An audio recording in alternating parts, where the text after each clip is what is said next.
The streets of Chicago were alive with the rush of commuters and tourists, their hurried footsteps echoing against the cold November air. Amid the bustle on Michigan Avenue, Donald Trump, then a prominent presidential candidate, moved with purpose, his long dark blue overcoat swaying slightly with each step. His face bore a contemplative expression, as if he was immersed in thoughts of plans yet to unfold. As he neared Millennium Park, something unusual caught his eye. A figure huddled against the side of a building. The sight pulled at his attention. A woman, clad in threadbare clothing, was seated on the frozen concrete, her knees drawn close to her chest in an attempt to stave off the cold. Her fragile hands clutched a piece of cardboard, the message scribbled in shaky handwriting. "Homeless veteran, please help." Trump's pace slowed. His gaze lingered on her longer than he intended. There was a pull, a sense that he couldn't just walk past her like the dozens of others who had. The invisible force compelling him forward wasn't unfamiliar. It was the quiet, persistent voice of empathy. As Trump drew closer, the chill of the wind seemed to bite harder against his face. He adjusted his scarf with a quick tug and crouched down to meet the woman at eye level. For a man used to towering over conversations, this simple gesture carried a gravity all its own. His presence, usually commanding, softened in that moment, as if the bustling city around them had faded into silence. "Hello, ma'am," he said, his voice low and calm, laced with a concern that felt genuine and immediate. "What's your name?" The woman flinched slightly, startled by the unexpected attention. Her weary eyes, heavy with exhaustion, slowly lifted to meet his gaze. It was a cautious look, one that carried the weight of too many disappointments. For a moment, she hesitated, but then her lips moved, forming words that seemed almost foreign to her. I'm Sarah Mitchell," she replied hesitantly. Her voice wavered, a fragile sound that echoed her vulnerability and the biting cold. Trump nodded thoughtfully, his expression softening further. His eyes stayed locked on hers as he gave her a small, reassuring smile. "Sarah," he repeated, his tone deliberate, as if speaking her name could somehow restore some of the dignity life had stripped away. Without hesitation, he lowered himself to sit on the frozen pavement beside her, oblivious to the curious and judgmental stares of passers-by. The suit beneath his overcoat pressed against the cold ground, but he didn't flinch. "You're a veteran?" he asked after a brief silence, his voice gentle but steady. Sarah gripped the edge of her cardboard sign as though it might shield her from the weight of the question. She nodded, a faint, reluctant movement. "Yes," she said, her voice barely above a whisper. "I served in the army for 8 years, but after an injury overseas I couldn't stay in anymore." Her words stumbled over themselves, as if she hadn't said them aloud in a long time. "After that, everything just fell apart. I lost my home, my family, and now I'm here." Her voice cracked at the last word, and she looked away, her gaze dropping to the ground as if ashamed of her truth. Trump stayed quiet for a moment, letting her words hang in the air between them. His face was unreadable, but his eyes, those sharp, calculating eyes, often seen in debates and interviews, now reflected something entirely different. There was no judgment, no condescension, only understanding. "When you served," he said after a moment, "you gave everything, didn't you?" She glanced at him, her eyes wide with a mix of surprise and sadness. "You fought, you sacrificed, and you believed in something bigger than yourself," he continued, "and now it feels like no one's fighting for you." The words struck a chord deep within Sarah. Her throat tightened, and for a moment she couldn't respond. All she could do was nod, her lips trembling as tears welled up in her eyes.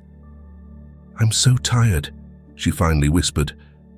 I prayed every day that something would change, but nothing ever does." Trump leaned forward slightly, his elbows resting on his knees as he clasped his hands together. "Sarah," he said softly, "prayers don't always get answered the way we expect, but that doesn't mean no one's listening." She blinked at him, the tears slipping down her cheeks now, unbidden and unchecked. "You really believe that?" He nodded firmly. "I do. And I believe that I was meant to be here today, sitting right here, talking to you. This moment, it's not random, it's not chance. It's a reminder that no matter how dark things get, there's always a way forward." For the first time in what felt like years, Sarah didn't feel invisible. Trump's words, simple as they were, carried a weight she hadn't expected.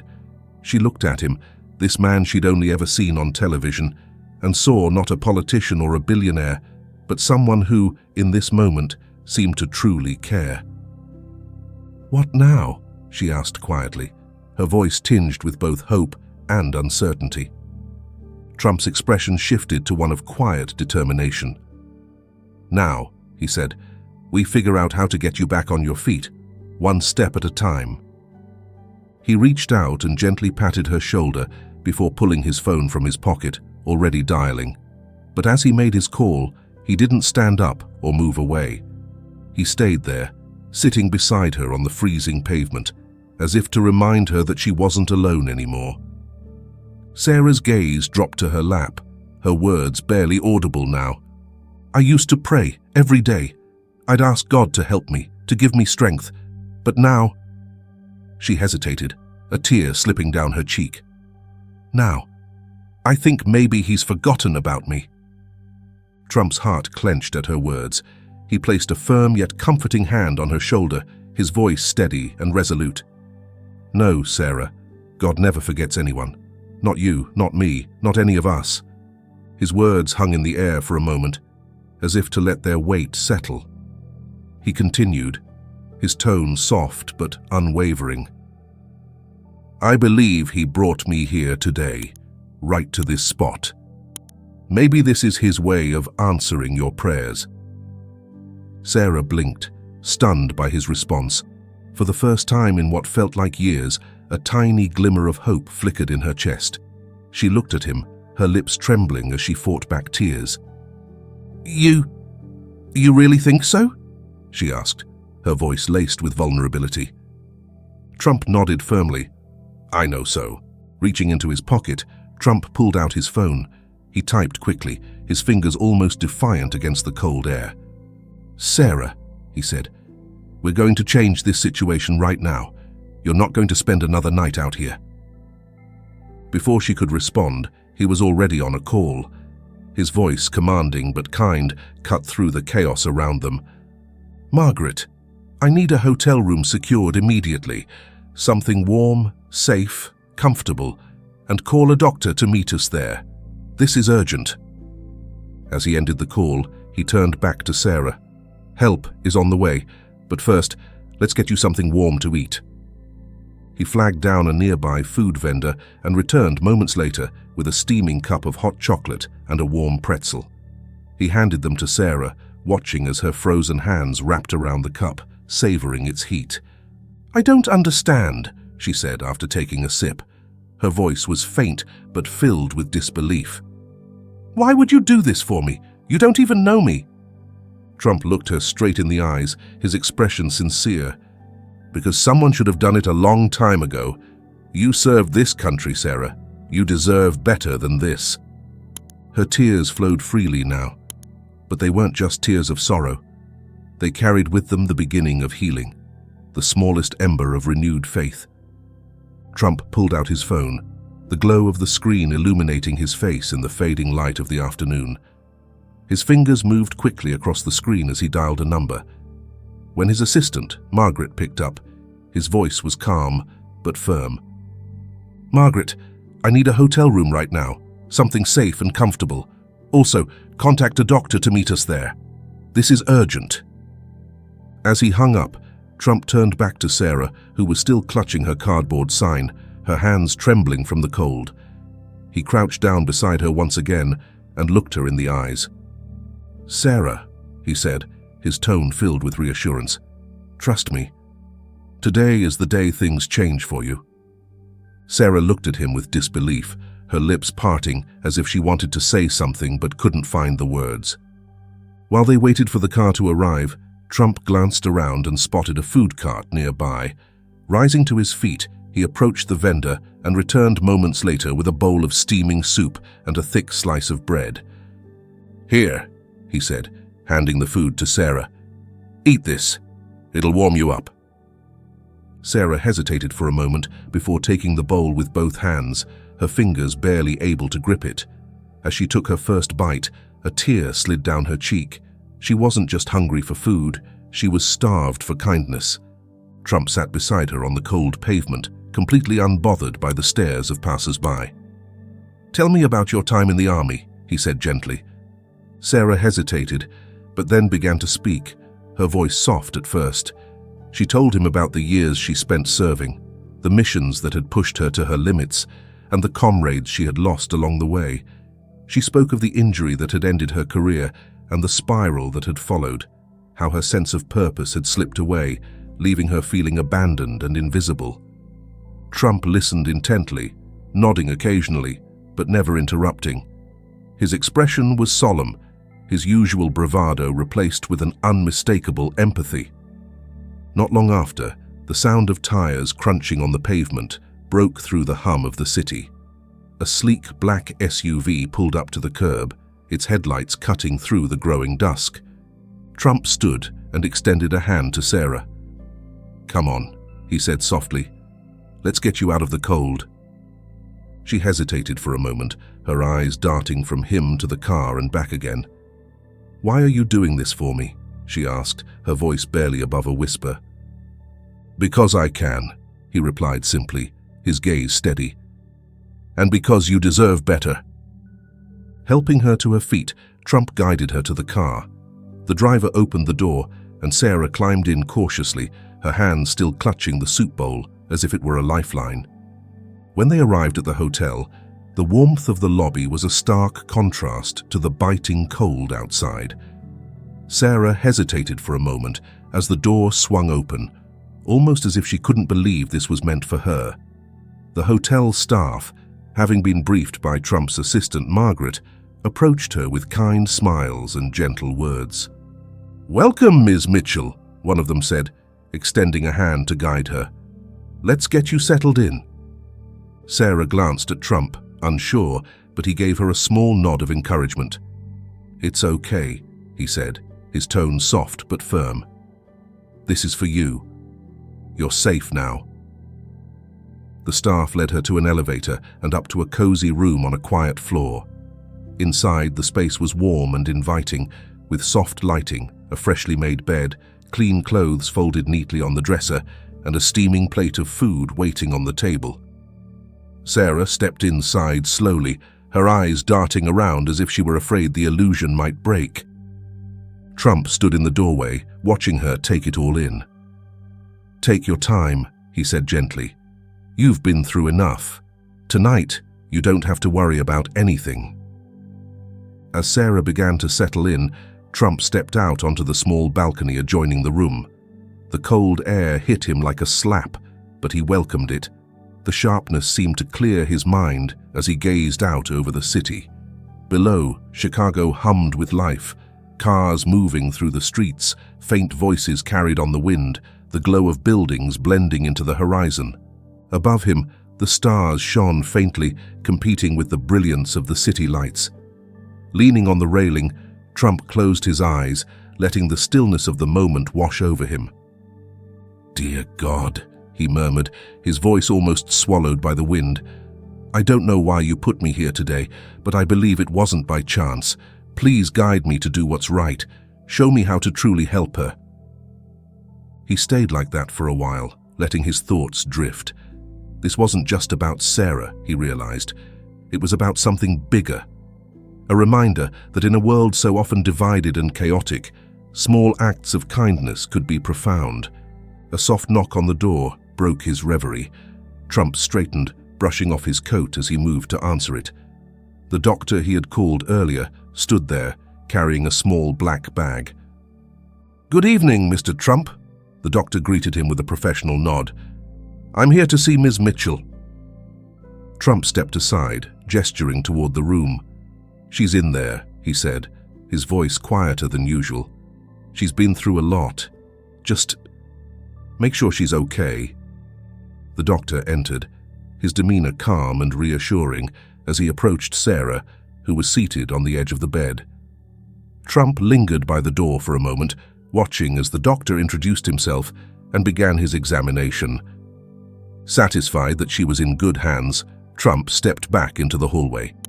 Margaret was waiting there, her phone in hand and a determined look on her face. "I've made some calls," she said, wasting no time. "There's a non-profit that specializes in helping veterans. They've agreed to take her case. Housing, job placement, counseling. They'll handle everything." Trump nodded, a small smile tugging at the corners of his mouth. "Good. Make sure they understand this isn't just a one-time thing. She needs people who will stick with her, see it through." Margaret gave him a confident nod. "Understood. They're sending someone over tomorrow morning to meet with her." By the time Trump returned to the room, the doctor was finishing up, speaking to Sarah in a low, reassuring tone. She looked up as Trump entered, her expression a mixture of exhaustion and gratitude. "She'll be fine," the doctor told him. "Physically, she's malnourished and weak, but with proper care and rest, she'll recover. The rest, well, that will take time." Trump thanked the doctor and walked over to Sarah. "They'll take care of you here tonight," he said, "and tomorrow we'll start putting everything else into place. You're not alone anymore, Sarah." Her lips trembled as she tried to form words, but nothing came out. Instead, she nodded, clutching the edge of the blanket around her shoulders.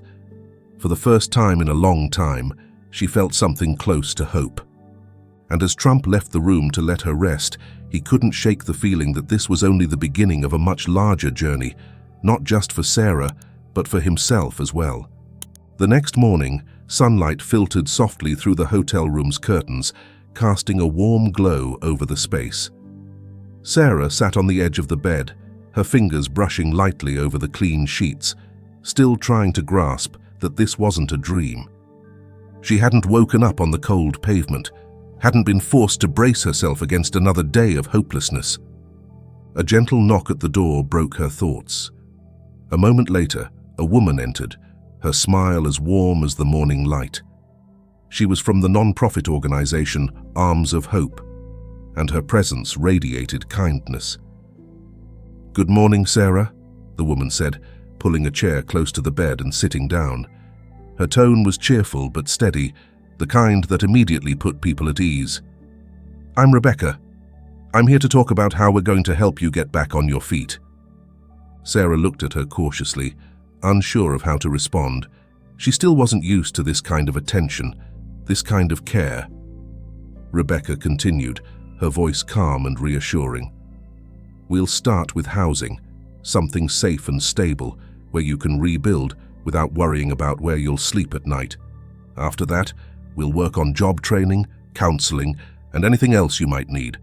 You're not alone in this, Sarah. We'll be with you every step of the way." Sarah's throat tightened, and she blinked quickly, trying to hold back tears. She glanced over at the corner of the room, where Trump stood silently, watching the exchange with an unreadable expression. His presence was steady, like an anchor in the midst of a storm. "Mr. Trump," Sarah began, her voice trembling, "I don't know how to thank you for all of this. You didn't just help me find a warm place to stay. You helped me believe in something I thought I'd lost forever. You helped me believe in God's love again." Her words hung in the air, raw and sincere. Trump, usually so composed, seemed to take a moment to process them. Then, with deliberate steps, he crossed the room toward her. In his hands was a small, leather-bound Bible, its edges worn as if it had been carried through years of trials and triumphs. He held it out to her, his expression softer than she'd ever seen. "Sarah," he said, his voice quiet but firm, "I believe God has always been with you, even in the moments when it felt like he wasn't. Sometimes it's hard to see him through the pain, but that doesn't mean he's not there. He never left you." Sarah's hands trembled as she reached out to take the Bible. The leather felt smooth under her fingers, solid and real. Keep this close, Trump continued. When the days feel heavy, when the doubts creep in, let this remind you of his presence. You're stronger than you know, and with him, there's nothing you can't face. Sarah clutched the Bible tightly to her chest, her tears finally spilling over. For the first time in years, they weren't tears of despair, but of release, of hope. She didn't feel invisible anymore. She didn't feel abandoned. "Thank you," she whispered, her voice breaking. "Thank you for seeing me, for caring when no one else did." Trump placed a reassuring hand on her shoulder. "Sarah, it wasn't just me. God sees you. He always has. All I did was follow where he led me." The room fell quiet for a moment, the kind of silence that feels sacred. Sarah looked at Rebecca, then back at Trump, realizing that this wasn't just a random act of kindness. It was a turning point, a moment that would shape the rest of her life. And as she held the Bible close, she felt something stir deep within her, a flicker of purpose, of belonging. For the first time in years, she believed that she wasn't walking this journey alone. As Donald Trump prepared to leave the hotel room, Sarah rose from her seat with a sense of purpose she hadn't felt in years. The Bible he had handed her earlier remained firmly clutched to her chest, a physical reminder of the faith she thought she'd lost. Her face, once marked by despair, now held a quiet strength. Her shoulders were no longer hunched against the weight of the world, and when she spoke, her voice carried a steady resolve. "Mr. Trump," she began, her gaze unwavering as she looked directly at him. "I don't know how to thank you for everything you've done, but I promise you this. I will pay it forward. The kindness you've shown me today, I'll make sure to pass it on. I'll help others, just like you helped me." Trump paused mid-step, his hand resting lightly on the door handle. For a moment, he didn't respond. Instead, he turned back to face her fully, a faint smile tugging at the corners of his mouth. His eyes, usually sharp and commanding, now held a softness, a quiet pride. "Sarah," he said, his tone calm but resolute, "you don't owe me anything. This was never about repayment. It's about something bigger. It's about believing in what's possible, believing in yourself. And I know you'll keep that promise because I believe with all my heart that God has chosen you for something greater." Her eyes widened slightly at his words, her grip on the Bible tightening. Silence hung in the air, thick with emotion. For a moment, Sarah seemed unable to respond, as though the gravity of his statement had rooted her to the spot. I hope so," she said finally, her voice a near whisper. "I really hope so." Trump took a step closer, closing the distance between them. He placed a firm but gentle hand on her shoulder, the gesture both grounding and encouraging. "It's not about hope, Sarah," he said, his voice low but filled with conviction. "It's about faith. Faith that you've been brought through everything you've faced for a reason. Faith that there's something waiting for you on the other side of all this." Sarah's lips trembled, but not from fear or sadness. This time, it was a smile that broke through, a genuine, unguarded expression that lit up her face, despite the tears that shimmered in her eyes.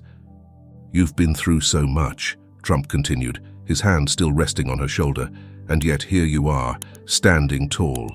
That's not by accident, Sarah. You've got a purpose. You've always had one. Sometimes it just takes a little longer to see it."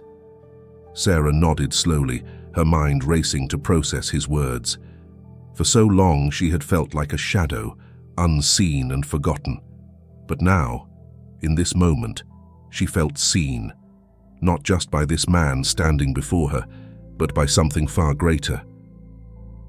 "Do you really think so?" she asked, her voice still laced with uncertainty. Trump's smile widened slightly, his confidence in her unshakable. "I don't just think so, I know so. You've been through the fire, and you're still here. That's no small thing. That's proof of strength, proof of purpose. And if you trust in that, in him, there's nothing you can't do." Sarah looked down at the Bible in her hands, the worn leather smooth beneath her fingertips. She thought of all the nights she had prayed for a sign, for something to tell her she wasn't completely alone. And now, here she was, standing in the warmth of a place she never expected, hearing words she never thought she'd hear. "Thank you," she whispered, her voice breaking. "Thank you for seeing me, for believing in me when I couldn't believe in myself." Trump stepped back slightly, his gaze never leaving hers.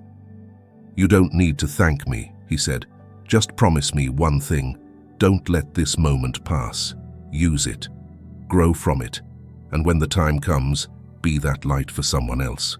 Sarah nodded again, this time with more confidence. "I will," she said, her voice steady. "I promise." Trump gave her one last encouraging nod before turning back toward the door. But as he reached for the handle, he paused again, glancing back over his shoulder.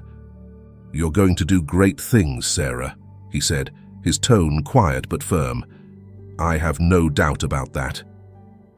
And with those words, something shifted within her. For the first time in what felt like an eternity, she believed him. She believed in herself. As they walked together toward the hotel lobby, the soft hum of footsteps and muffled conversations surrounded them, but Sarah barely noticed. She clutched the small Bible Trump had given her, holding it close as if it were a lifeline. Every step she took felt lighter than the last, and for the first time in years, the weight she carried seemed bearable. Trump walked beside her, his presence steady and calm.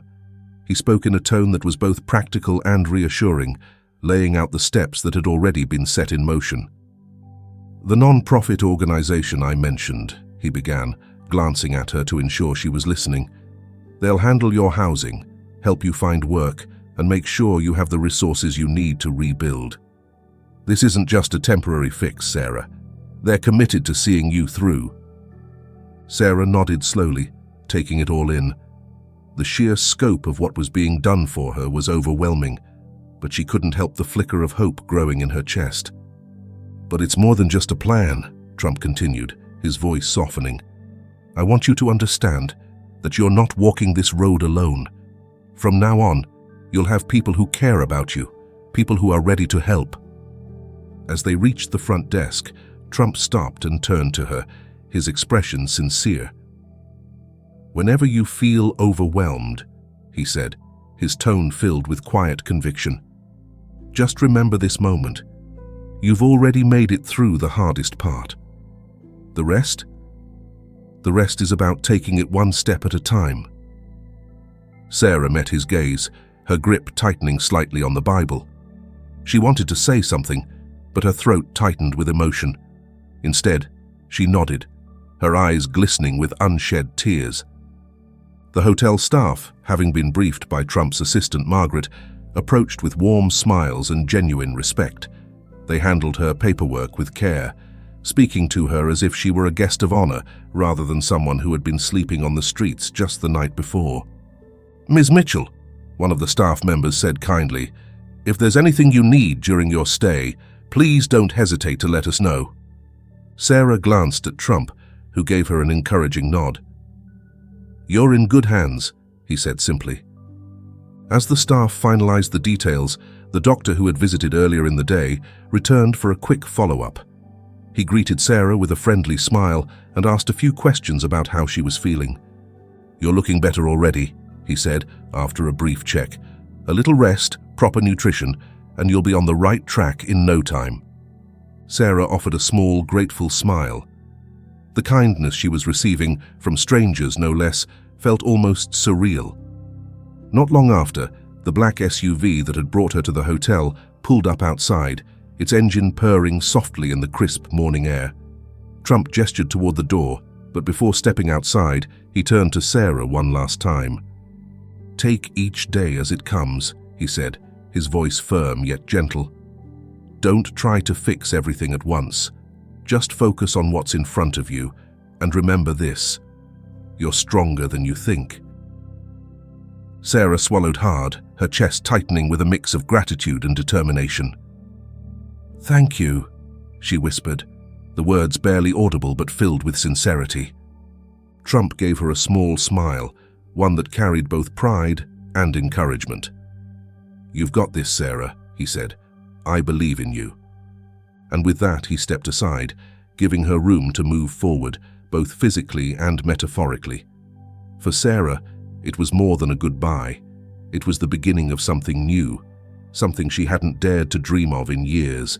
Sarah stood at the entrance of the hotel, watching as Trump walked toward the waiting car. She clutched the Bible to her chest, the words he had spoken replaying in her mind.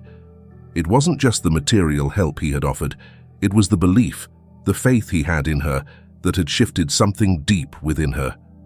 For the first time in years, she felt a spark of purpose, a sense that her life wasn't defined by the hardships she had faced.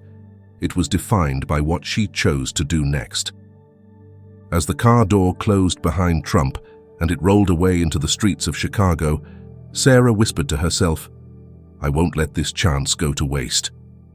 And with that, she turned back into the hotel, ready to face the future with a renewed sense of hope. This story reminds us of the profound impact kindness and faith can have on a life. No matter how dark or hopeless a situation may seem, there's always a chance for renewal when compassion and belief come together. Like Sarah, we are all called to recognize the strength within us and to lean on God's guidance in moments of doubt. May you always find the courage to take the next step, the faith to trust in God's plan, and the heart to extend kindness to those in need. Remember, small acts of love can lead to extraordinary transformations.